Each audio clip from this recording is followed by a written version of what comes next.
In this video, we're going to be taking a look at the very predictable mindset of addiction. In fact, we're going to talk about how addictive thinking happens in a very circular, predictable pattern.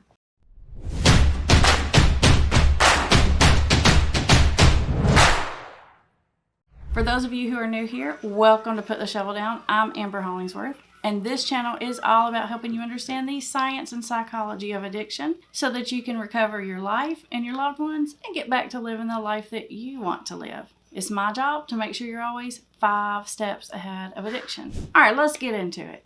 Here is the 5-step circular addictive mindset thinking pattern. Ready? It's going to start with, I'm not that bad. Now, of course, there are variations of this, but in a really traditional sense, you just think to yourself, okay, the addiction's not that bad. I'm not as bad as so-and-so over there, or there are people that are a lot worse than I am. Or maybe you think that, okay, your addiction is really bad, but you're not a bad person, or you don't do some bad things like other people do. So it starts with the, I'm not that bad thought.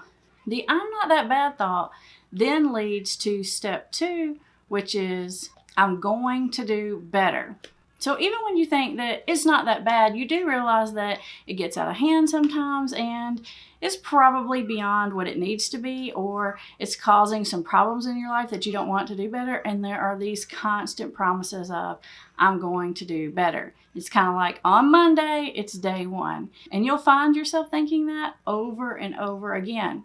And then eventually, after you've broken all those promises to yourself, and likely to other people that care about you, then you begin to really get down on yourself. You really begin to sort of feel terrible about it. And then you have the thought of, I can't help it. You start to feel really stuck and frustrated. And of course, the I can't help it thought then leads to the it's not my fault. Or the other version of that would be, it's your fault, or it's because fill in the blank. It's because you're always on my case. It's because I have this underlying mental health problem and I can't help it. It's because I have this medical condition. It's because of where I live, everyone does it. It's because of the family I grew up in. There's some kind of thought of a justification for why I can't help it. You see, that thought process is just a circular justification for why I can't help it. And eventually, all of that then leads to the 5th thought in the cycle, which is, I hate myself. And it's at this point in the addictive thinking cycle that you get really, really down on yourself. You're mad at yourself because you keep getting stuck in this cycle because of how much damage it's causing. And you just get so down in the dumps. You can start to beat yourself up and have a lot of negative self-talk. Now, I do talk about this more in depth in some other videos, but I want you to know that beating your own self up is just as bad as if someone else is beating you up. Because what's going to happen is when you beat your own self up, that's going to lead you back to feeling sorry for yourself or some kind of way of rescuing your own self.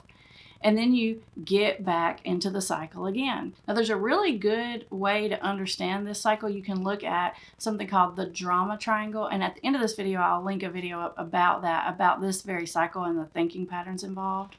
But eventually, the I hate myself thought eventually leads back to I'm not that bad. Either my addiction's not that bad, or I'm not that bad of a person, or some kind of rescue type thought to make yourself feel better after you've done beat yourself up so bad.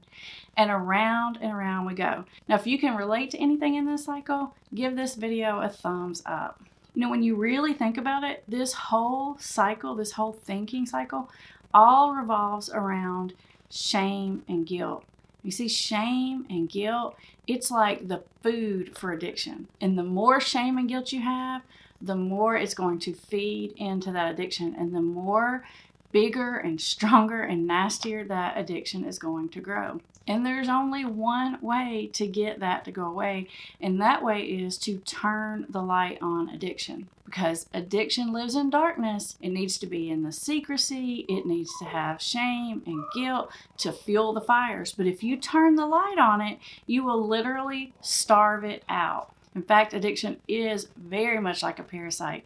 It just eats away at you and eats away at you until it leaves you with absolutely nothing.